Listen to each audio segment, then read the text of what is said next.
اعوذ باللہ من الشیطان الرجیم بسم اللہ الرحمن الرحیم ختم اللہ علی قلوبہم وعلی سمعہم وعلی ابصارہم غشاوہ ولہم عذاب علیم ومن الناس من یقول آمنا باللہ وبالیوم الآخر وما هم بمؤمنین یخادعون اللہ والذین آمنوا وما یخدعون الا انفسهم وما یشعرون۔ سلسلہ کلام سورہ مبارکہ بقرہ میں جاری تھا۔ خداوند عالم نے ہدایت کے اعتبار سے انسانوں کو 3 گروہ میں تقسیم کیا۔ پہلا گروہ جو متقین کا ہے، کہا کہ یہ لوگ عقائد کی دنیا میں، اخلاق اور اعمال کی دنیا میں ایسی صفات کے حامل ہیں کہ جو صفات ہی ان کی فلاح، بہبود اور کامیابی کا سبب بنتے ہیں، اور کما حق جس طرح خالق کائنات ان کی ہدایت کے لیے جو بھی سامان فراہم کرتا ہے فوراً اس کو قبول کر لیتے ہیں۔ دوسرا گروہ اور دوسرا طبقہ جو کفار اور معاندین کا ہے کہ جنہوں نے یہ ٹھان رکھی ہے کہ جو بھی پیغام خالق کائنات کی طرف سے آئے گا کسی پہ عمل نہیں کریں گے، نہ عقائد کی دنیا میں، نہ اخلاقیات کی دنیا میں، اور نہ ہی اعمال کی دنیا میں کسی قسم کی حق کی بات سمجھنے کے لیے تیار نہیں ہے۔ ان کے لیے خالق کائنات نے یہ ارشاد فرمایا، کہا کہ اب یہ اس حالت پہ جا پہنچے ہیں کہ سواء علیہم اانذرتہم ام لم تنذرہم، انذار کریں یا نہ کریں ان کے لیے کوئی فرق نہیں پڑتا۔ اور اس لیے فرمایا کہ ان کے دلوں پہ مہر لگ چکی ہے، جو ظرفیت تھی دل کی ان کی بھر گئی، اور ان کی سماعت اور بصارت پہ پردہ ہے، اور یہی دلوں پہ مہر لگنا ہی اور سماعت اور بصارت پہ پردے کا ہونا یہی ان کے لیے عذاب عظیم ہے۔ اب بعض تعبیریں ایسی ہیں قرآن کی کہ جن سے یہ پتہ چلتا ہے کہ حقیقت انسانی میں اعمال کی دنیا ہو یا اخلاقیات کی ہو یا عقائد کی دنیا ہو، جو بھی انسان کا عمل ہے، البتہ مراد عمل جوارحی ہو یا جوانحی ہو، عمل 2 طرح سے ہوتے ہیں۔ بعض اعمال ایسے ہیں جن کو جوارح کے ذریعے انجام دیتے ہیں، جوارح یعنی اعضائے جسمانی کے ذریعے انجام دیتے ہیں، ان کو کہا جاتا ہے عمل جوارحی۔ نماز پڑھتے ہیں، نماز کے لیے حالت قیام میں ہوتے ہیں، حالت رکوع میں ہوتے ہیں، حالت سجدے میں ہوتے ہیں، زبان سے ذکر کر رہے ہوتے ہیں، یہ سارے اعمال جوارحی کہلاتے ہیں۔ اور بعض اعمال ہیں جوانحی، جوانحی یعنی جن کو باطن کے ذریعے انجام دیا جاتا ہے، نیت عمل ہے، یہ عمل جوانحی ہے، جوارحی نہیں ہے، جس کا تعلق قلب انسانی سے ہے۔ پس بعض اعمال ایسے ہیں کہ جن کو انسان قلب کے سائے میں انجام دیتا ہے، جن کو اعمال جوانحی کہا جاتا ہے، اور بعض کو اعضاء اور جوارح کی مدد سے انجام دیتا ہے، جن کو اعمال جوارحی کہا جاتا ہے۔ ہر 2 عمل، پہلا مطلب ان کے لیے یہ ہے کہ کوئی بھی عمل انسانی چاہے وہ جوانحی ہو یا جوارحی ہو عامل سے الگ نہیں ہو سکتا۔ کوئی عمل بھی عامل یعنی جس نے عمل کو انجام دیا ہے، عامل اور عمل میں رابطہ کس کا ہے؟ رابطہ عینیت کا ہے، رابطہ اتحاد کا ہے، رابطہ یگانگت کا ہے، یعنی یہ عمل اس عامل سے کبھی بھی جدا نہیں ہوتا۔ اسی لیے سورہ مبارکہ اسراء میں، یا بنی اسرائیل بھی اس کا دوسرا نام ہے، خالق کائنات نے ارشاد فرمایا ان احسنتم احسنتم لانفسکم وان اسأتم فلہا، یعنی اگر انسان کوئی حسنہ انجام دیتا ہے تو یہ کیا ہے؟ لانفسکم، یہ حسنہ مختص ہے تمہاری ذات کے ساتھ، لام اختصاص ہے۔ حسنہ کس کے لیے؟ لانفسکم، تمہاری ذات کے لیے، خاص ہے تمہاری ذات کے ساتھ، اور تمہاری ذات سے جدا بھی نہیں ہوگا۔ اب وہ حسنہ ہو تو بھی آپ کی ذات کے ساتھ ہے، اور اگر سیئہ ہو تو بھی لِأَنفُسِكُمْ، تمہارے نفوس کے لیے، تمہارے نفوس کے ساتھ مختص ہے۔ بس پہلا مطلب جو قرآن نے ذکر کیا وہ یہ ہے کہ کوئی عمل عامل سے جدا نہیں ہے۔ جو بھی میں نے عمل انجام دیا ہے اس کی بازگشت عامل کی طرف ہے۔ اگر میں نے انجام دیا ہے تو اس عمل کی بازگشت، اس کے نتائج، اس کے اثرات سارے کے سارے پلٹ کر عامل کی طرف بازگشت کریں گے۔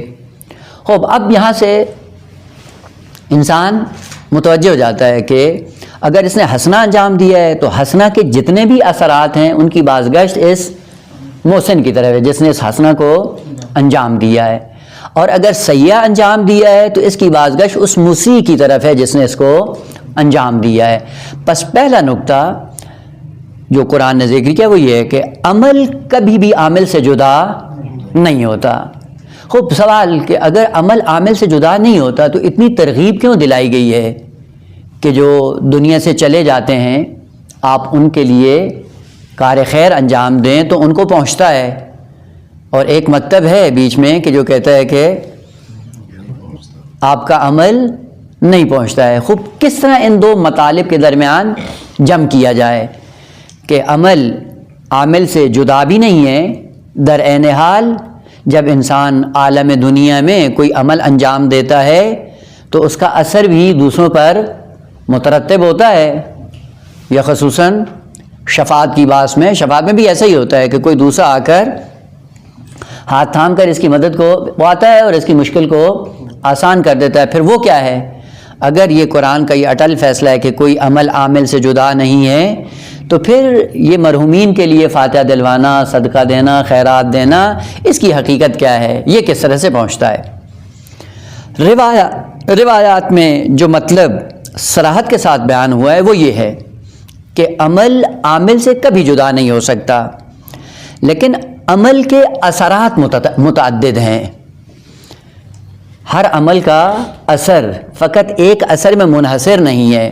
جیسے مثال کے طور پہ گلاب کا پھول ہے، یہ پھول اور اس پھول کی خوشبو، یہ خوشبو اس پھول سے جدا نہیں ہے، یہ خوشبو اسی پھول کے اندر موجود ہے، لیکن اس کا اثر اپنی ذات تک محدود نہیں ہے، بلکہ وہ خوشبو جب پھیلتی ہے تو دوسروں کے مشام میں بھی پہنچ جاتی ہے، دوسرے بھی جب سونگتے ہیں تو لذت محسوس کرتے ہیں۔ یہ جو سونگ کر لذت محسوس کر رہا ہے یہ لذت اس کے لیے نہیں ہے، یہ لذت اس پھول کے لیے ہے، یہ خوشبو اس پھول کی ہے۔ یہ کیوں اس سے محظوظ ہو رہا ہے کہ اس کا اثر چونکہ محدود نہیں ہے، وسیع ہے، وہ وسیع اثر مؤثر ہوتا ہے کہ اس کو بھی کچھ تھوڑا بہت اثر مل جاتا ہے اس کو۔ یا دوسرے مثال میں مثلا آپ نے درخت لگایا ہے، درخت لگایا ہے آپ نے، درخت کے پھل سے استفادہ کرتے ہیں آپ، درخت آپ کا ہے چونکہ آپ کا عمل ہے، آپ کے ساتھ مختص ہے، لیکن یہ درخت اتنا وسیع ہے کہ اس کا سایہ بہت زیادہ ہے، تو جو بھٹکا ہوا مسافر، تھکا ماندہ، جس کو ضرورت ہے وہ بھی چند لمحوں کے لیے سائے میں آ کر بیٹھ جاتا ہے۔ تو یہ جو سائے میں بیٹھ کر استفادہ کر رہا ہے اس سے آپ کے درخت میں کوئی کمی نہیں آتی ہے، عمل آپ کا ہے، مختص آپ کے ساتھ ہے، لیکن اس کو بھی جو فائدہ پہنچ رہا ہے وہ فائدہ موقت طور پہ ہے، ٹمپریری طور پہ، جب چاہیں آپ اس کو وہاں سے ہٹا دیں یا اٹھا دیں۔ بس یہ جتنے اثرات ہیں اعمال کے وہ مختص ہیں عامل کے لیے، لیکن چونکہ وہ اثرات اتنے وسیع ہیں اپنی وسعت کے سائے میں دوسروں کو بھی فائدہ پہنچاتے ہیں۔ اسی لیے اگر آپ جا کر دیکھیں فقہ کی دنیا میں مثلا حج ہے، استجاری نائب بن کر آپ جاتے ہیں حج پہ، حج آپ نے کسی اور کی طرف سے انجام دیا تو وہاں پہ روایات کیا کہتی ہیں کہ یہی حج جو آپ نے کسی کی طرف سے انجام دیا ہے اس کا اثر 75% آپ کے لیے ہے، 25% اس منوبن عن کے لیے ہے۔ کیوں 25%؟ خوب آپ نے تو عمل اس کی طرف سے انجام دیا ہے، کہ چونکہ عمل عامل سے جدا نہیں ہے اس لیے کثرت کے ساتھ، وسعت کے ساتھ اس کا اثر عامل کی طرف بازگشت کرتا ہے۔ 25% اس منوبن عن کی طرف سے. اور یہ بھی لطف خداوندی ہے کہ عمل عامل سے جدا نہیں ہوتا. اور یہ بات عقلی اعتبار سے بھی قابل قبول ہے کہ جب آپ کھانا کھاتے ہیں، یہ کھانا کھانا آپ کا عمل ہے. جب آپ کا عمل ہے تو آپ کا پیٹ بھرتا ہے. آپ کے کھانے سے میرا پیٹ نہیں بھرتا ہے. آپ جب پڑھتے ہیں یہ آپ کا عمل ہے. آپ کے پڑھنے سے آپ کو علم ملتا ہے، مجھے علم نہیں ملتا ہے. بس عقلی اعتبار سے جتنے اعمال ہیں ان کی حقیقت یہ ہے کہ وہ عمل عامل سے جدا نہیں ہوتا. اگر کسی اور کو آپ کے عمل سے کوئی فائدہ ہوتا ہے وہ مختصر اور جزئی، اور وہ بھی موقت، ٹیمپریری، نہ دائمی. بزرگان نے جو کہا ہے کہ جب دنیا سے جاؤ تو کیا کرو، کچھ ایسے کام کر کے جاؤ جو آپ کے مرنے کے بعد بھی جاری ہو، ساری رہیں. اسی لیے صدقہ جاریہ، باقیات و صالحات یا اولاد صالح یہ چھوڑ کر جاؤ. یہ جو چھوڑ کر جاتا ہے وہ اسی کا عمل ہے. جس نے اچھی اولاد کی تربیت کی، یہ عمل کس کا ہے؟ مربی کا. خوب مربی نے اپنا عمل بہترین حالت میں انجام دیا، اولاد صالح کی تربیت کر کے چلا گیا. خوب یہ عمل کس کا ہے؟ اسی عامل کا ہے جو دنیا سے چلا گیا ہے. باقیات و صالحات، کوئی مکتب بنا دیا، کوئی مدرسہ بنا دیا، کوئی علمی ادارہ بنا دیا کہ جس میں ایتام آل محمد کی پرورش ہو رہی ہے. تو یہ عمل کس کا ہے؟ آپ کا ہی ہے، جو آپ نے زحمت کی اور آپ نے اس عمل کو انجام دیا. آپ چلے گئے، عمل آپ کا باقی رہ گیا. آپ اس عمل کو جب تک دوام ہوگا اسی اعتبار سے اس کے اثرات آپ کے لیے پہنچتے رہیں گے اور ملتے رہیں گے، اور آپ اسی کے ساتھ، یہ آپ کا عمل ہے. بس یہ جو کہا جاتا ہے کہ اولاد جو فاتحہ پڑھتی ہے اور والدین کو ملتا ہے، یہ حقیقتاً والدین کا عمل ہے. یہ عمل اولاد صالح والدین کا ہے. ادارے میں آپ نے مسجد بنا دی، مسجد میں نمازی آتے ہیں، یہ کس کا عمل ہے؟ آپ کا عمل ہے جو آپ نے انجام دیا ہے. بس اگر گہرائی سے دیکھیں تو جتنی چیزیں انسان کو مرنے کے بعد فائدہ پہنچاتی ہیں وہ خود انسان کا اپنا عمل ہوتا ہے جس کو چھوڑ کر جاتا ہے. اسی لیے روایات میں ترغیب دلائی گئی ہے کہ آپ کثرت پہ نگاہ نہ رکھیں، کمیت پہ نگاہ نہ رکھیں، کیفیت پہ نگاہ رکھیں. کیسا عمل چھوڑ کر جا رہے ہیں، اور وہی عمل پلٹ کر آپ کے لیے نجات اور عزت اور آبرو کا سبب بن جاتا ہے آخرت کے لیے. بس قاعدہ کلیہ اپنی جگہ پہ باقی ہے. ان احسنتم لانفسکم، اگر حسنہ آپ انجام دیتے ہیں تو یہ آپ کا عمل ہے، آپ کے ساتھ رہے گا. اور اگر سیئہ انجام دیتے ہیں تو سیئہ آپ کا ہے، کسی اور کو اس سے نقصان نہیں ہوگا. لہذا دنیا میں جتنے اعمال ہم انجام دیتے ہیں اگرچہ ٹیمپریری طور پہ دوسرے کے لیے اذیت کا باعث بنتا ہے، لیکن حقیقتاً وہی عمل جو میری ذات سے صادر ہوا ہے اس کا نقصان بھی میرے لیے ہے، اس کا فائدہ بھی میرے لیے. مثلا آپ نے کسی مظلوم پہ ظلم کیا، اور ظلم کرنے کے بعد سمجھے کہ شاید اس کا ہم نے نقصان کر دیا. نہ، اس کا کوئی نقصان نہیں ہوا ہے، اس کے درجات میں اضافہ ہوا ہے، اور آپ کے کمالات اور انحطاط کی طرف جا رہے ہیں، اور آپ کے نام اعمال میں سیئات کو ثبت کیا جا رہا ہے. بس اگر کسی کو تھپڑ بھی مارتے ہیں، درست ہے کہ دنیا دار تکلیف اور دار امتحان ہے. اگرچہ ٹیمپریری طور پہ جب کسی کو تھپڑ مارتے ہیں تو ٹیمپریری طور پہ اس کو درد بھی ہوتا ہے، اگلے لمحے درد اس کا ختم ہو جاتا ہے، لیکن اس درد کے سائے میں اس کا درجہ بڑھ جاتا ہے اور اس ظالم کے عذاب میں اضافہ ہو جاتا ہے. پس پہلا مطلب کہ عمل عامل سے جدا نہیں ہے، ایک بات. اور دوسرا کہ عمل اور جزا میں رابطہ بھی عینیت کا ہے. پہلا مطلب کہ عمل عامل سے جدا نہیں. دوسرا، ہر عمل کے لیے ایک جزا مقرر کی ہے خالق کائنات نے. ہے مثلا اگر یہ گناہ کیا تو یہ عذاب ملے گا، یہ گناہ کیا تو یہ عذاب ہوگا، اگر یہ حسنہ انجام دیا تو یہ ثواب ملے گا، اگر یہ کام میں کار خیر انجام دیا تو اس کا آپ کو یہ درجہ ملے گا. اب یہاں پہ دوسرا مطلب کہ عمل اور عمل کی جزا، یہ کیسے ہے؟ یہ بھی قرآنی مطلب ہے کہ عمل اور جزا میں بھی رابطہ عینیت کا ہے، اعتباری نہیں ہے، جعلی اور قراردادی نہیں ہے. یعنی جو آپ نے عمل انجام دیا ہے، اس عمل کی جو جزا ہے وہ کیا ہے؟ کہ وہ عینیت کا رابطہ رکھتی ہے. یعنی یہی عمل ہے اور یہی عمل پلٹ کر کیا ہے؟ جزا ہے. جزا اور عمل ان میں بھی جدائی نہیں ہے، انفکاک نہیں ہے. اور ایک عامیانہ تصور ہم نے کیا بنایا ہوا ہے، وہ یہ ہے کہ اگر کافر نے دنیا میں کفر اختیار کیا تو یہاں پہ اس نے عمل انجام دیا ہے کافرانہ، اور قیامت کے دن خدا کیا کرے گا؟ ملائکہ سے اس کو اٹھا کے جہنم میں پھینک دو. جہنم الگ سے ہے اور اس کا عمل الگ سے ہے، یعنی عمل الگ اس نے انجام دیا ہے، جزا اور الگ سے ہے. یعنی ہر دو عمل ہیں، ایک عمل انسان انجام دیتا ہے اور ایک عمل خدا انجام دیتا ہے. اس کو ہم نے جزا سمجھا ہوا ہے. یا یہاں پہ نماز پڑھتے ہیں، یہ ہے ہمارا عمل، اور قیامت کے دن خدا ہمیں بہشت میں ڈال دے گا، اور بہشت کس کا عمل ہے؟ خدا کا.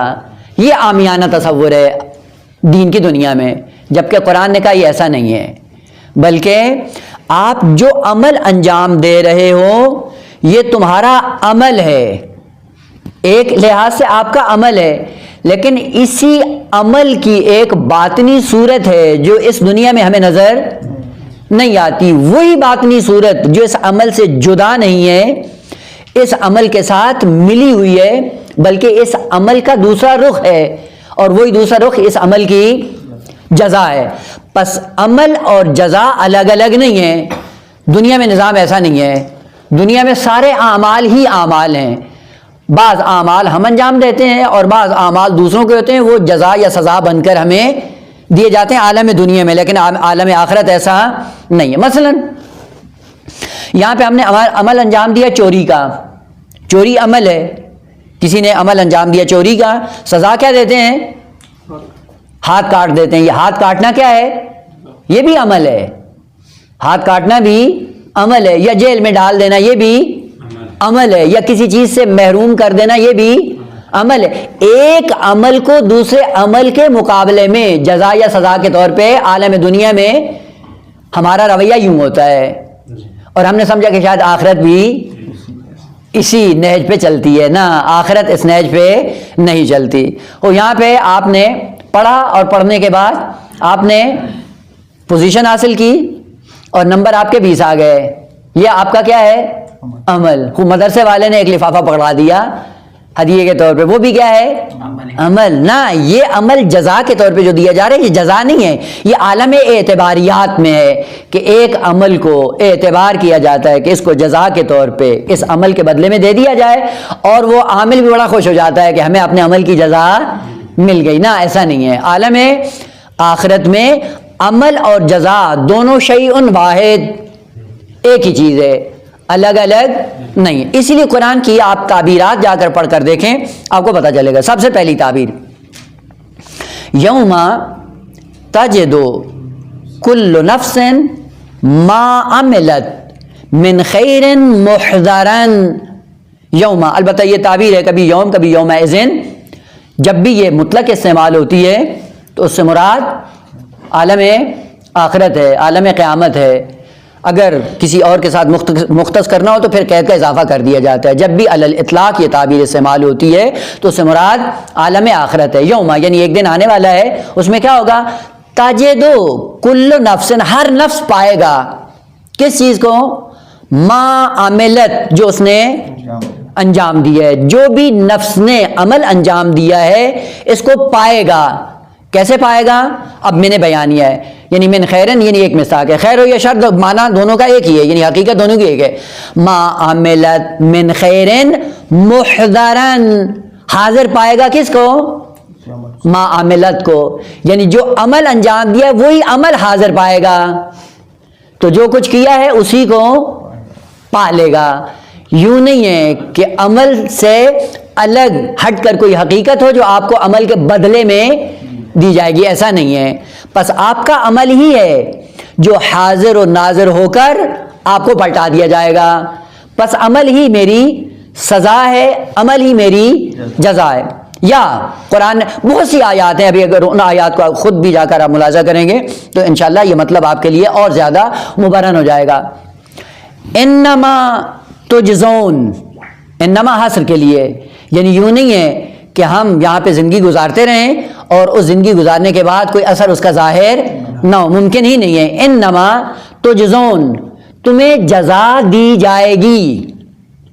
خود جزا کیا ہوگی؟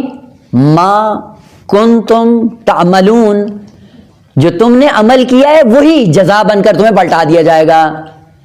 بس یوں نہیں ہے کہ عمل الگ ہو جزا الگ ہو. جو عمل کیا ہے وہی عمل تمہارا عمل بھی ہے اور وہی عمل تمہاری جزا بھی ہے. مثال عرض کروں، 2-3 مثالیں عرض کروں تاکہ بات زیادہ پکی ہو جائے. مثلا آپ نے کیا کیا سمجھانے کے لیے، آگ جل رہی تھی، جلتی ہوئی آگ میں آپ نے ہاتھ ڈال دیا. یہ ہاتھ ڈالنا کیا ہے؟ عمل.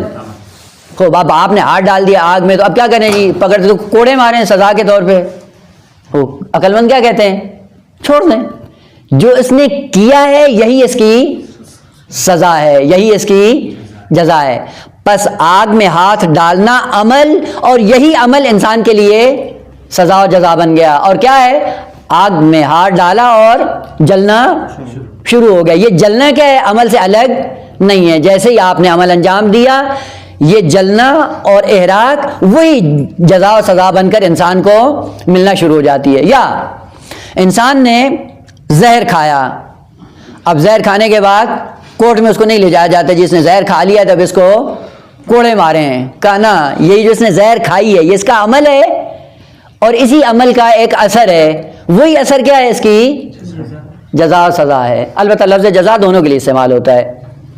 جزا امور خیر میں بھی کلمہ استعمال ہوتا ہے اور امور شر میں بھی استعمال ہوتا ہے. جزاء سیئۃ سیئۃ مثلھا، سیئہ میں بھی لفظ جزا استعمال ہوتا ہے اور حسنہ میں بھی لفظ جزا اس میں دونوں کے لیے. لہذا اگرچہ اردو میں تھوڑا سا فرق ہوتا ہے کہ امور خیر کے لیے جزا کہتے ہیں اور امور سیئہ اور شر کے لیے سزا کہتے ہیں. اب وہ زبان کی نزاکت ہے، وإلا عربی کے اندر یہ کوئی تفکیک نہیں ہے. پس مطلب دوم یہ ہے کہ اعمال اور جزا ان میں انفقاق نہیں ہے، ان میں جدائی نہیں ہے، اور رابطہ حقیقی ہے، رابطہ اعتباری نہیں ہے. جو آپ کا عمل ہے وہی عمل آپ کو جزا کے طور پہ پلٹا دیا جائے گا.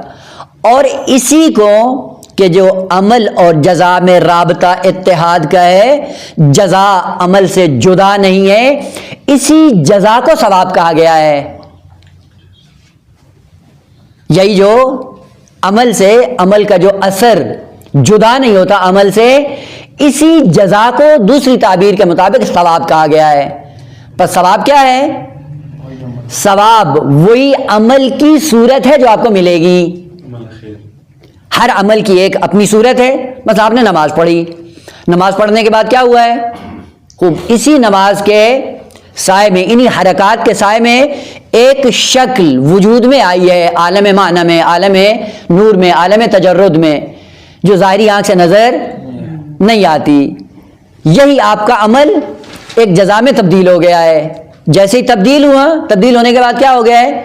وہی جزا ثواب بن کر آپ کو اور مجھے بتائی گئی ہے. اور ہم نے ثواب کا معنی بھی کیا سمجھا ہوا ہے کہ عمل یہاں پہ کریں گے، ثواب خدا کی کائنات کوئی اور چیز اٹھا کے دے دے گا. نہ، ایسا نہیں ہے. ثواب وہی جزا ہے عمل کی کہ جس جزا میں عمل آپ کا تبدیل ہوتا ہے. ابھی مثال عرض کروں پھر مطلب اور زیادہ ذہن میں آ جائے. ملموس مثالیں دیکھیں. یہ حلال جانور مثلا گائے بھینس وغیرہ ہے، وہ کھاتی کیا ہے؟ چارہ، گھاس کھاتی ہے نا، گھاس کھاتی، پانی پیتی ہے، اور سارا کچھ کرنے کے بعد دیتی کیا ہے؟ دودھ. یہ دودھ کیا ہے؟ یہ وہی گھاس ہی ہے، لیکن ایک سسٹم میں آنے کے بعد کیا ہو گئی ہے؟ تبدیل ہو گئی ہے. وہی گھاس تبدیل ہوا ہے دودھ میں، وہی گھاس تبدیل ہوا ہے مکھن میں، وہی گھاس تبدیل ہوا ہے دہی میں. اب یہ دہی اور دودھ اور مکھن یہ کیا ہے؟ یہ ثواب ہے. کس کا؟ اسی گھاس کا. اس گھاس کا جو ثواب ہے، یعنی اس گھاس کی جو بازگشت ہے، وہ کس میں ہوئی ہے؟ دودھ، دہی اور مکھن میں. یا مثلا آپ کھاتے کیا ہیں؟ گندم، چاول، دال، روٹی، اور بن کیا جاتا ہے معدے میں جا کے؟ خون. اور خون بل کر دل میں جاتا ہے، دل کے بعد یہ باڈی جلنا شروع ہو جاتی ہے. یہ خون کیا ہے؟ کہ یہ وہی روٹی ہے، گندم کا دانہ ہے جو آپ نے کھایا ہے، اور یہی خون کیا ہے؟ اسی روٹی کا ثواب ہے. اسی لیے لفظ ثواب کا معنی کیا ہے؟ بازگشت، مرجع، رجوع، عود، یعنی ایک چیز کا دوسری چیز میں بدل جانا، اسے کہا جاتا ہے بازگشت. یعنی ایک ہی چیز تھی، یہ کیسے بازگشت کر دی، کس میں تبدیل ہوگی؟ کا جو تبدیل ہو رہی وہی ثواب کہلاتا ہے. پس ثواب یا جزا یہ کیا ہے؟ شیئن واحد، اور یہ عمل سے جدا نہیں ہے. وہی عمل ہے ہمارا جو ایک حالت میں تبدیل ہو کر ثواب بن کر ہمیں دے دیا جاتا ہے. البتہ ثواب کے لیے آیات بھی ہیں کہ ثواب فقط مومنین کے ساتھ مختص نہیں ہے، مسلمین کے ساتھ مختص نہیں ہے، بلکہ یہ ثواب مومنین کو بھی دیا جائے گا، یہ ثواب کفار کو بھی دیا جائے گا، اور یہ ثواب مسلمین کو بھی دیا جائے گا. اب تعجب سے دیکھ رہے ہیں، اور وجہ یہ ہے کہ ہم نے قرآن کی تعلیمات سے اپنے آپ کو ہمکنار نہیں کیا. قرآن کیا کہتا ہے؟ حل ثوب الکفار ما کانوا یفعلون، آیا کفار کو ثواب دیا یا نہیں دیا؟ کس چیز کا؟ ما یفعلون، جو انہوں نے فعل انجام دیا تھا، یعنی جو کچھ انہوں نے انجام دیا ان کے افعال کا، ان کے اعمال کا، ان کا ثواب ملا یا نہیں ملا؟ اور یقیناً ملا ہے ان کو بھی. بس کفار کو بھی ثواب ملتا ہے، مومنین کو بھی ثواب ملتا ہے. ثواب یعنی بازگشت، آپ کے عمل کی بازگشت. اور یہ دور دو چار کی طرح ہے، لیکن چونکہ انسان غفلت کے سائے میں زندگی گزار رہا ہوتا ہے تو اس کے بعد انسان واقعاً ان حقائق کی طرف متوجہ نہیں ہوتا، وإلا حقائق انسان کے سامنے ہوتے ہیں. بازگشت کے عنوان سے اب دیکھیں، اگر آپ مقوی اور اچھا کھانا کھائیں گے تو اس کھانے کا ثواب اور اس کھانے کا اجر اور اس کھانے کی جزا کیا ہے؟ آپ کیا رہیں گے؟ صحت مند. یہ صحت مند کیا ہے؟ یہ جزا ہے، یہ ثواب ہے. کس کا؟ اچھے کھانے کی حالت ہے، بازگشت ہے جو آپ کی طرف پلٹ رہی ہے. اور اگر کھانا باسی کھایا، پرانا کھانا کھایا اور ایسا ایسا مریض ہونا شروع ہو گئے تو یہ بیماری اور مرض یہ کیا ہے؟ یہ بھی اسی کھانے کا ثواب ہے، اجر ہے، جزا ہے جو آپ کو مل رہی ہے. پس اعمال اور جزا کے درمیان رابطہ وحدت کا ہے، اتحاد کا ہے. جزا کبھی عمل سے جدا نہیں ہوتی. اسی لیے ہر انسان کا جو عمل جو اس سے سرزد ہوتا ہے اور وہ عمل جس صورت میں بھی تبدیل ہوگا وہی صورت پلٹ کر انسان کو واپس کر دی جائے گی، اور اسی صورت کے بل بوتے پہ اس انسان کو ابدیت کا سفر گزارنا ہوگا. خوب، اگر حقیقت حال یہی ہے، اب اپنی ذات پہ غور کریں کہ ہم کیا کر رہے ہیں. یہ ہماری نمازیں، ہمارے روزے، ہمارے صدقات، ہمارے اعمال صالحہ کس پیرائے میں انجام پاتے ہیں، اور پھر ان کی شکل و صورت کیسی ہوگی. خود توقعات ہمیں یہ ہیں کہ نماز پڑھیں، اور نماز پڑھنے کے لیے دل اپنے قابو میں ہوتا ہی نہیں ہے. خود یہ اٹھک بیٹھک کس تصویر میں تبدیل ہوگی، اس کی بازگشت کیسے ہوگی، اس کی جزا کیسے ہوگی. اسی لیے بعض بزرگان کا کہنا ہے کہ اگر ہمیں یقین ہو جائے کہ ایک نماز کما حق ہو ہم نے پڑھی ہے، اور وہی نماز اگر صورت نورانی بن کر ہمیں مل جائے، ہم پوری دنیا سے اتنی نمازیں پڑھنے سے بے نیاز ہو جائیں گے. اگر ایک نماز کا اثر اتنا ہے کہ انسان کو دنیا و مافیہ سے بے نیاز کر سکتی ہے، تو 50-60 سال آدمی اگر اسی کیفیت میں نماز پڑھے، یہ کہاں پہنچے گا؟ معصومین کی زندگی جا کر دیکھیں، معصومین کی زندگی میں ایسے ہی تھا. ہر نماز اپنی تمام تر شرائط اور اجزاء کے ساتھ انجام پاتی تھی، اور نتیجہ کیا ہوتا تھا؟ وجود معصوم میں وسعتی وسعت پیدا ہوتی جاتی تھی. اسی لیے جا کر دیکھیں، جو دسترخوان امام حسین علیہ السلام کا بچھا ہے فیوزات الہی کے نتیجے میں، وہ کہیں زیادہ ہے حتیٰ ان انبیاء سے بھی جو پیغمبر خاتم سے پہلے گزر چکے ہیں. یہ کیسا عمل ہے امام حسین علیہ السلام کا، کیسی نماز ہے امام حسین علیہ السلام کی کہ وہ جب ثواب میں بدلتی ہے تو کیا ہے. اب ایسا ایسا ان حقائق سے آدمی آشنا ہونا شروع ہو جاتا ہے. پس دو مطلب، ایک عمل عامل سے جدا نہیں، دو عمل جزا سے الگ نہیں ہے. عمل اور جزا دونوں کیا ہیں؟ شیئن واحد. کو یہ مطلب کیوں ذکر کیا؟ فقط اس کا اثر دیکھنے کے لیے. ختم اللہ علی قلوبہم وعلی سمعہم وعلی ابصارہم غشاوہ ولہم عذاب عظیم. کا کفار نے کیا کیا؟ دلوں پہ انہوں نے اپنے مہر لگا دی. دو، سماعت پہ بھی مہر لگا دی، آنکھوں پہ پردہ ڈال دیا، اور پردہ ڈالنے کے بعد ہوا کیا؟ کہ یہ ان کا عمل تھا، کہ اس عمل کا نتیجہ کیا نکلا؟ فلہم عذاب عظیم، یہ عذاب عظیم کیا ہے؟ کہ اسی عمل کی جزا ہے جو انہوں نے خود سے انجام دیا ہے. اور جب حقائق موجود تھی اور انہوں نے اپنے آنکھ پہ پٹی باندھ کر حقائق سے اعراض کرنا شروع کیا، یہی اعراض کرنا ہی ان کے لیے عذاب عظیم ہے.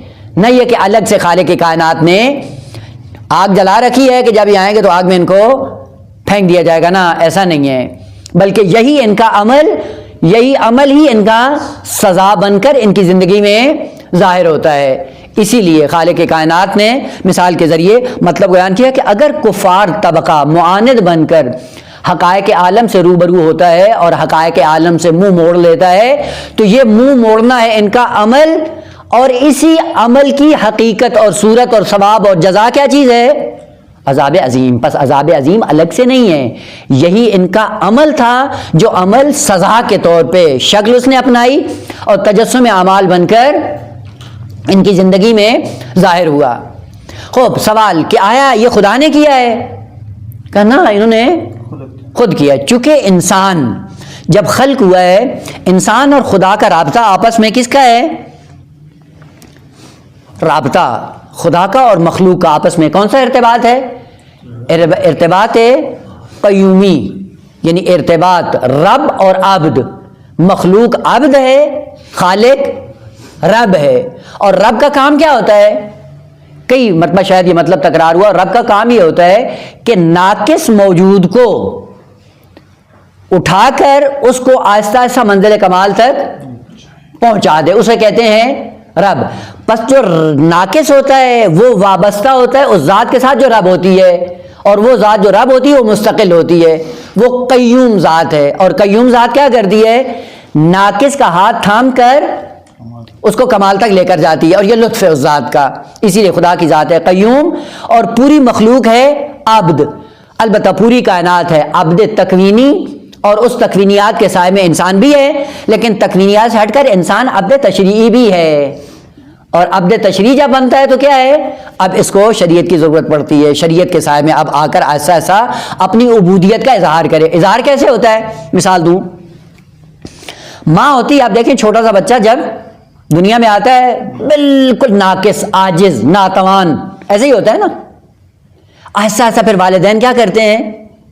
ایسا ایسا اس کے اندر توانائی کو ایجاد کرتے ہیں. پھر ایک زمانہ ایسا آتا ہے کہ وہ چلنے کے قابل ہو جاتا ہے. خود شروع میں ماں جب اس کو چلاتی ہے تو کیا کرتی ہے؟ چونکہ ماں قیومیت کا مظہر ہے، اپنا ہاتھ دے دیتی ہے بچے کو. اور بچہ جب ہاتھ تھام لیتا ہے تو ماں کے سہارے چلنا شروع ہو جاتا ہے. اور بعض لجوج بچے ہوتے ہیں جتنا بھی ہاتھ پکڑا نہیں پکڑتے ہیں. وہ جب نہیں پکڑتے ہیں تو کیا ہوتا ہے؟ ایک قدم اٹھاتے ہیں، اگلے قدم پہ گر جاتے ہیں. خدا نے کہا کہ ایک کفار کو ہم نے زبردستی جہنم میں نہیں پھینکا ہے، بلکہ ہم نے قیومیت کا ہاتھ بھیجا اور ان سے کہا تھام لو.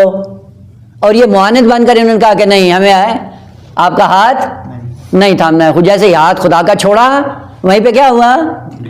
فقط ہوا، وہیں پہ سکوت کر گئے، گر گئے، نابود ہو گئے، تباہ ہو گئے. خود جب تک ید اللہ کو ہاتھ میں نہیں لیں گے ممکن ہی نہیں ہے کہ آپ منزل کمال پہ جا سکیں. اور اس ید اللہ کو ہاتھ میں تھامنے کی ضرورت ہے. اسی لیے خالق کی کائنات نے فرمایا وَاعْتَصِمُوا بِحَبْلِ اللَّهِ جَمِيعًا وَلَا تَفَرَّقُوا. اگر حبل اللہ کو تھام لیا تو یہ حبل اللہ کیا کرے گی؟ آپ کو منزل کمال تک لے جائے گی. لیکن اگر آپ نے اس کو چھوڑ دیا تو نقصان اس کا نہیں ہوگا، نقصان خود اپنا ہوگا. کیا ہو جائے؟ تارے جہنم میں جا کر گریں گے اگر ہاتھ چھوڑ دیا اور حبل اللہ کو چھوڑ دیا. اسی لیے معصوم نے فرمایا کہ نحن واللہ حبل اللہ الممدود بین خلقہ.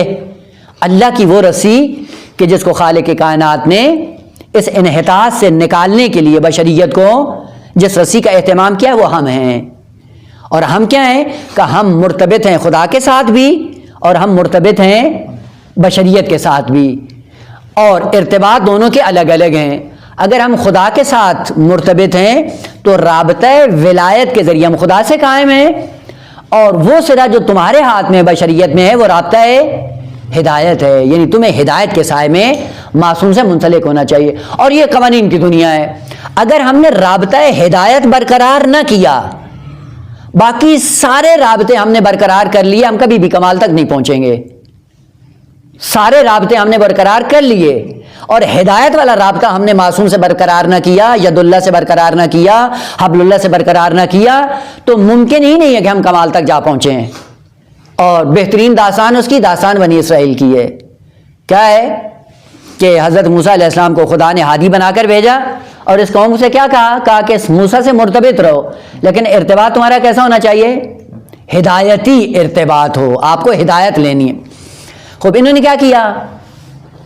من و سلوہ لے لیا، ظللنا علیکم الغمام لے لیا، نیل کو 12 حصوں میں تقسیم کروا لیا، ہر ایک نے اپنا اپنا چشمہ الگ سے بنوا لیا، سارے کام انہوں نے کروا لیے، سارے رابطے برقرار کیے، لیکن ایک رابطہ جو بیچ میں ہدایت کا تھا اس کو برقرار نہیں کیا۔ خدا نے کیا کہا اتنی نعمتیں دینے کے باوجود بھی ضربت علیہم الذلۃ والمسکنہ وباءوا بغضب علی غضب، یا دوسری آیت کے اندر کہ خالق کائنات نے قیامت تک ان پر لعنت کی، اور لعنت کا سبب کیا تھا؟ کہا کہ سارے رابطے انہوں نے برقرار کیے، من و سلمہ لینا تھا تو موسیٰ کے ساتھ چپک گئے، اور رات کو سونا تھا تو ظللنا علیکم الغمام کا رابطہ برقرار کر لیا، کھانے پینے کا پیٹ پالنے کا سارا رابطہ برقرار کر لیا، لیکن وہ رابطہ جس کے لیے خالق کائنات نے حضرت موسیٰ علیہ السلام کو بھیجا تھا وہ رابطہ برقرار نہیں کیا، تو کیا قرار پائی یہ قوم؟ ملعون قرار پائی۔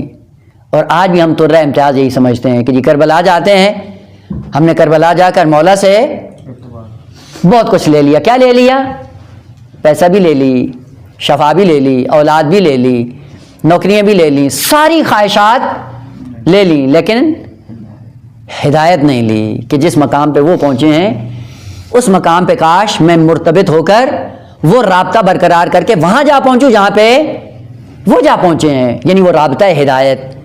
کتنے ایسے لوگ ہیں جو امام علیہ السلام کی زیارت کے لیے جاتے ہیں اور ہدایت لے کر آتے ہیں، ہدایت یافتہ ہوتے ہیں، یا ہدایت مانگ کے آتے ہیں، یا اپنے آپ رابطہ ہدایت کو مستحکم کر کے آتے ہیں، وہ رابطہ مستحکم نہیں ہوتا۔ پس یہ ذہن میں رہے کہ کفار معاندین نے کیا کیا؟ وہ رابطہ جس کو خالق کائنات نے کہا تھا کہ رابطہ ہدایت برقرار کر کے میری بارگاہ میں آؤ، اس رابطے کو انہوں نے چھوڑ دیا۔ جب چھوڑ دیا تو نتیجہ کیا ہے؟ سقوط، انحطاط، قعر جہنم ہے۔ نتیجہ کیا ہے؟ وہ عقلی طور پہ ان کے سامنے آ جاتا۔ پس خدا نے جان بوجھ کے معاذ اللہ تعمد کی صورت میں ان کو جہنم میں نہیں ڈالا ہے، بلکہ ان کے اعمال کی باطنی صورت تھی جو ان کو نظر نہیں آ رہی تھی۔ اسی لیے سورہ مبارکہ ہے قاف میں خالق کائنات نے ارشاد، بڑی خوبصورت ہیں آیات، اور دیکھیے گا پڑھنے کے اعتبار سے، لقد كنت فی غفلۃ من ھذا، اے انسان تو غافل تھا، کس سے؟ من ھذا، ھذا اشارہ کس کے لیے ہوتا ہے؟ قریب کے لیے نا، یہ جو ادبیات میں پڑھا ہوا ہے خوب اس کی تطبیق بھی کریں، اس میں اشارہ جو قریب کے لیے ہوتا ہے کہ لقد كنت فی غفلۃ من ھذا، اس حقیقت سے تو غافل تھا، اور یہ حقیقت کہاں پہ تھی؟ کہ تیرے نزدیک تھی، تیرے سامنے تھی، اور تو نے اپنی آنکھوں پہ پٹی لگائی ہوئی تھی، تمہیں نظر نہیں آتی تھی، تمہارے ساتھ تمہارے ہمراہ تھی۔ خوب ہم نے کیا کیا ہے؟ ہم نے فقط اس پٹی کو ہٹا دیا۔ لقد كنت فی غفلۃ من ھذا، اس حقیقت سے تو غافل تھا، فکشفنا عنک غطاءک، ہم نے کیا کیا ہے؟ آپ کے غطاء اور پردے کو ہٹا دیا۔ فبصرک اليوم حدید، فبصرک اليوم حدید، یہ حدید لوہے والا نہیں ہے بیٹا، ایک حدید کا معنی لوہا ہے، اور یہ حدید حددہ سے ہے جس کا معنی ہے حدت۔ حدت کس کو کہتے ہیں؟ شدت کو۔ مثلا دیکھیں، مثال کے ذریعے عرض کروں، آپ کی بینائی ہے، اس کا کام کیا ہے؟ دیکھنا، اور جس چیز کو آپ دیکھ رہے ہوں اس کے سامنے کوئی رکاوٹ نہ ہو تو آنکھ دیکھے گی یا نہیں؟ دیکھ لے گی۔ بس آنکھ کب دیکھنے کا عمل معطل کر دیتی ہے؟ جب کوئی مانع ہو، رکاوٹ ہو۔ اسی لیے آپ جا کر دیکھیں صحرا کے اندر، صحرا جو صاف ہوتا ہے، صحرا دیکھا ہے، اس کے اندر کوئی چیز ایسی نہیں ہوتی جو انسان کے لیے دکھائی اور بینائی کی نسبت رکاوٹ بننے کی صلاحیت رکھتی ہو۔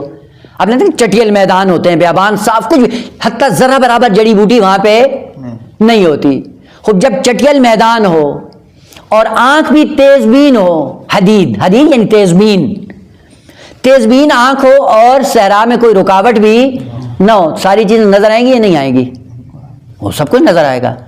کہا خداوند عالم نے فرمایا کہ تمہاری بینائی حدید تھی، تیز بین تھی، اور موانع جتنے تھے وہ سارے ہم نے ہٹا دیے، اب کیا ہے؟ کہا تمہیں حقیقت فوراً دکھائی دے گی۔ فبصرک الیوم حدید، تیز بین ہے، سب کچھ اب تمہیں نظر آ رہا ہے۔ وہ پھر کہے گا ما لہذا الکتاب لا یغادر صغیرۃ ولا کبیرہ الا احصاها، کیا ہو گیا اس کو؟ یہ تو ساری فلم میری ہی ہے، اور یہ ایسی کتاب ہے کہ جس نے ذرہ برابر نہیں چھوڑا ہے۔ وہ کام ہم کر کے جو بھول جاتے ہیں، ہمارے وہم و گمان میں بھی نہیں ہوتے ہیں، کہ وہ بھی وہاں پہ سب تو جاتے ہیں، سب تو ہوتے ہیں، تو آپ کو دکھائی بھی دیں گے۔ فبصرک الیوم حدید۔ اب یہ آیات بڑی خوبصورت ہیں کہ ہم نے فقط پردہ ہٹایا ہے۔ پردہ ہٹانے کے بعد کیا ہے؟ باقی آیات کا مضمون یہ ہے کہ ہر انسان کو جب وہاں پہ لایا جائے گا عالم محشر میں، دو شخصیات ان کے ساتھ ہوں گی، اب وہ فرشتے ہوں یا جو بھی ہوں، مصادیق کے اعتبار سے مختلف ہیں، چونکہ روایات مختلف ہیں۔ ایک کیا ہے؟ سائق و شہید، ایک وہ ہوگا اس انسان کے ساتھ جو سائق ہوگا، یعنی اس کو چلا کر عالم محشر میں لے کے جائے گا، اور دوسرا کون ہوگا؟ شہید، یعنی ان کے اعمال پر گواہ ہوگا۔ یعنی جب یہ وہاں پہ انکار کرے گا نا، اور یہ ہے انسان کی بدماشی کہ جب وہاں پہ اپنا عمل حاضر دیکھے گا تب بھی انکار کرے گا، خدا یہ میں نے نہیں کیا ہے۔ وہاں پہ خدا لے کے آئے گا کہ ہاں بتاؤ بھائی اس نے کیا یا نہیں کیا۔ وہ ایک سائب جو اس کو پیچھے سے ہانکتا ہوا لے کے جا رہا ہے، اور دوسرا جب یہ انکار کرے گا تو شہید ہے۔ شہید کیا کہے گا؟ خود یہ تیرا ہی ہے، خود کدھر بھاگتے ہو، یہ تم نے بدماشیاں کی تھیں، خود کسی اور نے نہیں کی ہیں، ہمارا کام کیا تھا؟ فقط لکھنا تھا۔ وہاں پہ حکمہ فَأَلْقِيَاهُ، حکم تثنیہ کا، القیا، القے مفرد اور القیا تثنیہ۔ کیا حکم ہوگا ان دونوں کو؟ کن دونوں کو؟ کن دونوں کو حکم ہوگا؟ سائق اور شہید کو۔ ان کو حکم کیا ہوگا؟ القیا فی جہنم، اب اس کو اٹھا کے پھینکو جہنم میں۔ اب وہ روایات میں ہے کہ پیغمبر اسلام نے فرمایا کہ جب عالم محشر ہوگا تو عالم محشر میں عرش اولیٰ پہ میں موجود ہوں گا، اور وہیں پہ مجھے آواز آئے گی کہ اپنے بھیا کو بلا لو، امیر المومنین کو۔ امیر المومنین کو آواز دوں گا اور وہ آئیں گے۔ وہاں پہ خالق کائنات ہم دونوں کو حکم دے گا القیا، پکڑو اپنے اپنے دشمنوں کو اور کیا کرو؟ ان کو اوندھے منہ پھینکو جہنم میں۔ یہ کیا ہے؟ القیا۔ یہی شاہد، یہی سائق اور یہ شہید کا، وہ سائق اور شہید میں اور میرا بھیا امیر المومنین ہے۔ البتہ مصداق کے اعتبار سے، البتہ بعضوں نے جو ترجمہ فرشتے کے کیا وہ بھی مصداق کے طور پہ ہے، وہ بھی مشکل نہیں یہاں، لیکن مصداق ہے۔ بس اس انسان سے کیا کہا جائے گا؟ چونکہ تمہارے اعمال کے سائے میں تم یہ سمجھا تھا کہ ہم عمل کر رہے ہیں اور کوئی دیکھ نہیں رہا ہے نا۔ معصوم اگرچہ مادیت کے پردے سے اوجھل ہے، لیکن حقیقت عالم سے آگاہ ہے، غافل نہیں ہے۔ اور پھر انسان اپنے اعمال کے سائے میں جس قسم کی انسان کی شباہت ہوگی اعمال کے سائے میں، اسی اعتبار سے انہی شخصیات سے جڑتا چلا جائے گا۔ لہذا زبان سے کہنا کافی نہیں ہے، جب عمل ان کے مشابہ نہیں ہوگا ان کے ساتھ انسان کو نہیں اٹھایا جائے گا۔ مطلب یہ ذکر کرنا تھا کہ یہی طبقہ کیا ہے؟ ختم اللہ علی قلوبہم، یہ ختم قلب کیا ہے؟ کہ یہی عذاب عظیم ہے، اور اسی عذاب عظیم کو تجسم کی صورت میں اس کے سامنے لایا جائے گا، اور اس کے بعد کیا ہوگا؟ وہ کوئی عذر بھی نہیں ہے، الگ سے کوئی چیز بھی نہیں ہے، سارا کچھ جس نے کیا ہے وہی پلٹ کر اس کو دے دیا جائے گا۔ اور یہی آپ کے اور میرے لیے لمحہ عبرت ہے۔ ابھی فرصت ہے، یہ ابھی فرصت ہے کیا کہ اس وقت بھی اپنے ظرف کو پاک کر سکتے ہیں، اس ظرف کو پاکیزہ کریں، تخلیہ کریں، تخلیہ کرنے کے بعد آئمہ کی سیرت پر چلتے ہوئے قلب کو بھرنا شروع کریں، تاکہ یہ قلب سلیم بنے۔ اور قلب سلیم جب بنے گا تو پھر کیا ہوگا؟ خود بھی محفوظ اور دوسرے بھی محفوظ۔ الا من اتی اللہ بقلب سلیم، اصل دنیا میں آئی ہیں فقط اسی ایک کام کے لیے کہ اپنے قلب کو قلب سلیم بنانا ہے۔ البتہ ذہن میں رہے کہ لفظ سلیم دو معنوں میں استعمال ہوتا ہے۔ سلیم فعیل کا وزن ہے، سالمہ سے بھی سلیم بنتا ہے، سالمہ سے بھی سلیم بنتا ہے۔ اگر سالمہ ہو تو اس کا معنی کیا ہوتا ہے؟ جس کو سانپ نے ڈس لیا ہو، اور سانپ کے ڈسنے کے نتیجے میں اس کا چین چھن جائے، اس کو بھی سلیم کہتے ہیں۔ اور ایک سلیم ہے سالمہ سے، سالمہ یعنی محفوظ، مطمئن، ذرا برابر اضطراب نہ ہو۔ کیوں اضطراب نہیں ہے؟ اس لیے کہ الا بذکر اللہ تطمئن القلوب، اذکار الہی سے اپنے آپ کو ہمکنار کیا، جس کا نتیجہ یہ ہے کہ سالم زندگی گزاری، اور سالم زندگی کا نتیجہ کیا ہوا؟ قلب سلیم پہ فائز ہو گیا۔ حضرت ابراہیم علیہ السلام کے لیے اذ جاء ربہ بقلب سلیم، حضرت ابراہیم نے کیا کیا دنیا میں؟ کا فقط کام یہ انجام دیا کہ جب اللہ کی بارگاہ میں جانے کے لیے اپنے آپ کی تیاری کی تو قلب سلیم کو فراہم کیا، قلب سلیم کو تیار کیا، اور اسی قلب سلیم کو لے کر اللہ کی بارگاہ میں جا پہنچے۔ تو ان کے لیے حکم کیا ہے؟ وَهُمْ مِنْ فَضَئٍ يَوْمَئِذٍ آمِنُونَ، عالم محشر میں کیا ہیں؟ کاملاً امنیت میں ہے، ذرا برابر اضطراب نہیں ہے، اطمینان ہی اطمینان ہے۔ کیوں؟ چونکہ جتنے ہدایت کے اہتمام خالق کائنات نے ان کے لیے کیے تھے، تمام تر مواقع سے انہوں نے فائدہ اٹھایا، فرصتوں سے فائدہ اٹھاتے ہوئے اپنے وجود کی جب تعمیر کی، بڑی خوبصورت تعمیر کی، اور متقی بن کر ان اوصاف کو اپناتے ہوئے فلاح اور کامیابی کی منزل پہ جا پہنچے۔ اور معاندین اور کفار انہوں نے کیا کیا؟ تمام تر ہدایت کے راستے اپنے اوپر بند کر کے اپنے اعمال کی جزا اور صورت اور ثواب کس طرح سے اتخاذ کی؟ ایک جہنمی، ناری، بدترین، اور اسی بدترین کے لمحے میں کیا ہے؟ ثم لا يموت فيها ولا يحيا، نہ موت آئے گی اور نہ حیات ایسی کہ جس حیات کے سائے میں اطمینان کی زندگی آگے گزار سکیں۔ خوب، یہ علامت ہے ان کفار اور معاندین کے لیے کہ جس کو قرآن نے بڑے خوبصورت انداز میں بیان کیا۔ اور تیسرا طبقہ جو ان سے بھی خطرناک ہے وہ ہے منافقین، کہ انشاءاللہ کل سے ان کی علامات ایک ایک کر کے بیان کریں گے کہ وہ کیا ہیں۔ اسی لیے جب ان کی سزا آئی تو ان کو کفار سے بھی نیچے رکھا۔ ان المنافقین فی الدرک الاسفل من النار، منافق جہنم کے آخری گڑھے میں ہے، یعنی عمل ایسا انجام دیا ہے جو کفار سے بھی بدتر ہے۔ اور یہی وجہ ہے کہ وہ جو غاصبین خلافت ہیں، غاصبین فدق اور غاصبین مقامات اہل بیت، قعر جہنم میں آخری ترین فرد وہ ہوں گے، ان سے نیچے کوئی بھی نہیں ہے۔ کیوں؟ چونکہ یہ قرآن کا فیصلہ ہے کہ منافق کافر سے بھی بدتر ہے، اور اس کے لیے جو سزا یا درکہ یا اس کا جو اجر ہے جو دیا وہ کیا ہے؟ ہو فی الدرک الاسفل من النار، آخری گڑھا، کہ جس کے لیے خلود ہی خلود ہے اور جس کے لیے تصور بھی نہیں ہے جہنم سے باہر آنے کا۔ اب وہ کیا خصوصیات ہیں؟ اب ایک ایک کر کے وَمِنَ النَّاسِ، بعض ہیں لوگوں میں سے کیا کہتے ہیں؟ کہتے ہیں آمنا باللہ وبالیوم الآخر۔ انشاءاللہ عرض کروں گا کہ یہ آمنا باللہ کیا ہے اور بالیوم الآخر کیا ہے، اور بڑی تاکید کے ساتھ، بڑے مستحکم اور استوار لہجے میں آمنا باللہ وبالیوم الآخر، بے کے ساتھ تکرار ہو رہا ہے، وَإِلَّا اگر عطف کی صورت میں تو کیا ہونا چاہیے تھا؟ آمنا باللہ والیوم الآخر۔ یہ منافق کی چال ہے کہ جب بات کرتا ہے تو اتنے مستحکم انداز میں کرتا ہے کہ سامنے والے کا اضطراب ختم ہو جاتا ہے اور وہ اس کو صادق سمجھتا ہے، کہتا ہے اس سے بڑھ کر بھی کوئی اطمینان آور بات ہو سکتی ہے۔ انشاءاللہ سلسلہ کلام جاری ہے کہ خداوند عالم ہمیں ان سے پناہ دے اور ان کے اعمال اور کردار سے بھی پناہ دے، اور اپنی حجج کے سائے میں ہمیں جادہ ہدایت پہ گامزن کرے۔ والحمدللہ رب العالمین۔